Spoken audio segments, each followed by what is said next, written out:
Hello guys, চলে এলাম আপনাদের মাঝে নতুন একটি ভিডিও নিয়ে। আশা করি আপনারা সবাই ভালো আছেন। আমরা আসলে বিকাল থেকে চিন্তা করতেছিলাম যে আমরা রাতে ডিনারটা বাইরে করব। আর এর আগের দিন আমার ফুপ্পি চলে আসে, যার কারণে আমরা সবাই একসাথেই চিন্তা করলাম যে রাতে ডিনারটা একসাথে করব। ভাইয়া অফিস থেকে আসছে, তাই চলে গেলাম এয়ারপরে শেফ টেবিলে। এইটা অনেক বড় স্পেস, প্লেসটা অনেক সুন্দর, অনেক ভালো বড় প্লেস হওয়ায় আমার বাচ্চাটা খুবই দৌড়াদৌড়ি করে অনেক আনন্দ পায়। আমরা চিন্তা করতেছিলাম যে রাতে খাবারের জন্য স্যুপ খাবো, টন খাবো অ্যান্ড রাইস, চিকেন ফ্রাই এগুলো সব কিছু থাকবে। তাই আমরা প্রথমে স্যুপ অর্ডার করে নিলাম, সবাই স্যুপ আর অন্থন খেয়ে নিলাম। দেন রাইস, চিকেন ফ্রাই আর সিজলি যাই হোক এগুলো সব কিছু খেয়ে দিয়ে ওখানে আরও কিছু টাইম স্পেন্ড করলাম। এখানে স্যুপটা খুবই ভালো ছিল, এটা টেস্টটা খুবই ভালো, আর অন্থনটাও খুবই ক্রিস্পি ছিল, খেতে খুব মজা। ইভেন রাইসটা আর চিকেন ফ্রাইটাও খুবই মজা ছিল।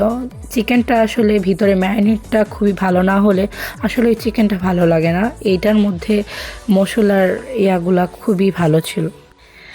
এখানে আবার ক্যাটসমির আপনার পুতুল আছে, ওখানে কয়েন দিয়ে গেম খেলে পুতুলগুলো কালেক্ট করতে হয়। আমরা সেখানে অনেকগুলো পুতুল পেয়েছিলাম।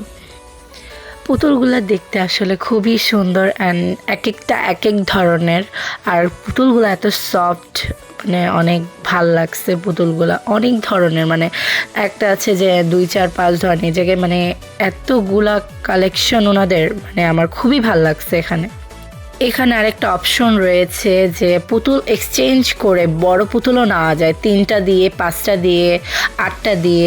পুতুল ছাড়াও আরও কিছু জিনিস আছে যেগুলো আপনারা কালেক্ট করতে পারবেন। ওখানে ব্যাগ আছে, হেয়ার ড্রাই মেশিন, আরও অনেক কিছু। যারা পুতুল লাগবে না, যে বড়রা যারা আছে তারা অন্য কিছু চাইলে এক্সচেঞ্জ করে নিতে পারবে। আমি 3টা পুতুল এক্সচেঞ্জ করে এই বড় একটা পুতুল নিয়েছিলাম। ও না, সরি, 5টা পুতুল এক্সচেঞ্জ করে আমি এই বড় পুতুলটা নিয়েছিলাম। তার আগেও একটা আমি চায়নার ইম্পোর্ট করা ফ্লাক্স নিয়েছিলাম, যেটা আমার বেবির খুবই কাজে লাগে। আমরা আরও অনেকগুলাই পুতুল পাই, কিন্তু সবগুলার ভিডিও আসলে করা হয়ে ওঠে নাই।